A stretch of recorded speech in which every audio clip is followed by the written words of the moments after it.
김어준을 감싸고 도는 이유, 그 이유에 대해서 오늘 한번 들어보도록 하겠습니다.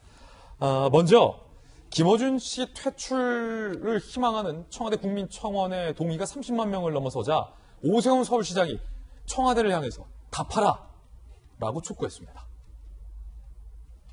김어준 퇴출 청원 30만 명, 오세훈 청와대 답해야. 김어준 뉴스공장 폐지해달라 국민청원이 32만 명을 넘었습니다. 오세훈 시장 측 관계자는 청와대가 답변해야 되는 것 아닌가, 원칙적으로 그토록 많은 사람들이 참여했다면 당연히 절차적으로 진행돼야 한다 라고 밝혔습니다. 결국 야권의 압도적인 지지를 받고 당선된 오세훈 서울시장이 청와대를 향해서 김어준 씨 문제에 대해서 입장을 밝히라라고 촉구한 모양새가 됐는데, 오세훈 시장 후보 시절부터 김어준 씨 방송에 대해서 문제 제기를 해왔습니다. 들어보시죠. TBS에 대해서 정치 편향 논란이 있다면서 서울시가 재정 지원을 하지 말아야 한다고 지금 주장을 해요. 시장이 되면 그 부분에 대해서는 분명히 바로잡을 건 바로 잡아야 됩니다. 그게 뭐 예산 지원을 안 하는 형태가 될 수도 있고요. 언론이라면 언론답게 중립적으로 객관적으로 보도할 수 있도록 주변 환경을 만드는 것, 이것이 사실 가장 원칙적인 대응 아니겠습니까? 자, 김어준 씨와 관련해서 크게 세 장면이 오늘 준비되어 있는데, 그 첫 장면이 바로 오 시장이 청와대에게 촉구한 건데, 야당 네. 김병기 PD위원님 죄송합니다. 네. 김어준 씨 논란에 대해서 청원이 굉장히 많다라는 것은 사실은 다 알려진 뉴스인데, 자, 오 시장이 청와대에게 답변하라라는 요구, 이거 어떤 요구입니까? 청와대에 청원이 올라왔고 20만 명 넘는 이상의 동의를 받게 되고 일정 기간 동안 그 조건을 충족하게 되면 청와대에 책임 있는 관계자가 나와서 답변해야 될 의무가 있습니다. 당연히 청와대에 있는 문재인 대통령에 의해서 관련된 문제를 제기했기 때문에 청와대가 어떤 답변을 하게 되는지에 대한 내용들을 좀 지켜볼 필요가 있다는 것이고요. 이 문제에 대해서 김어준 씨를 비롯한 많은 여권 관계자들이 이런 얘기를 합니다. 방송 편성에 관한 독립적인 권한이 있기 때문에 여기 대해서 시장이 이래라 저래라 할 권한이 없다. 여기 대해서 만약 그런 부분들을 침해하게 된다면 이것은 방송법 위반이다 등에 대한 얘기 많이 들어보셨을 겁니다.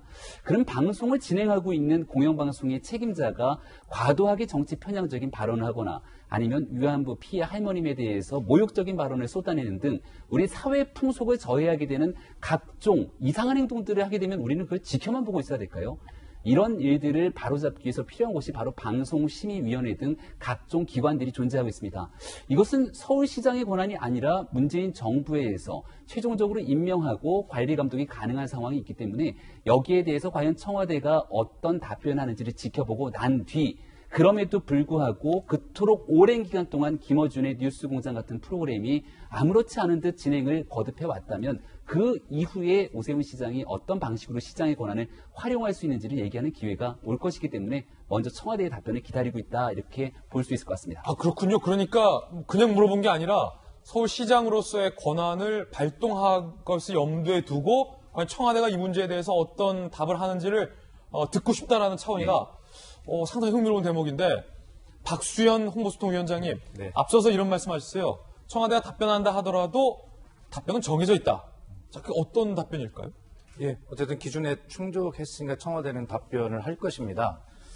그렇게 해왔고요. 그리고 오세훈 시장이 청와대를 향해서 압박을 하는 저런 발언을 한 것은 이제 서울시장이라는 행정가보다는 정치인 오세훈으로서 정치적 발언을 한 것이죠. 할 걸 뻔히 알면서 촉구를 한 것인데, 그러나 청와대가 저 문제에 대해서 직접 어떤 조치를 하거나 할 권한을 가지고 있는 것은 아닙니다. 예. 당연히 해당 부처가 있고 이첩하도록 돼 있기 때문에 이런 것을 충분하게 요건을 충족했으니 답변을 하는데, 그것은 관련 부서인 어디에 이첩한다라는 정도의 언론적인 답변을 하겠죠. 언론적인 원칙적인 답변. 그렇습니다. 그렇게 될 거고, 이제 어떤 내용의 정치 편향성 이런 문제는 당연히 방심이나 관련 부서가 있기 때문에 거기에서 지속적으로 보고 있고 또 계속 어떤 여러 가지 조치들을 해왔습니다. 그래서 저는 늘 이거에 대해서 이 돌직구쇼에서 제가 말씀을 드렸습니다만 이런 거죠. 예를 들어서 김어준의 뉴스공장에서 다루는 이슈들을 다루지 않는 다른 언론들의 문제는 편향성이 아닌가라고 하는 것을 역설적으로 우리가 함께 봐야 된다고 생각을 합니다.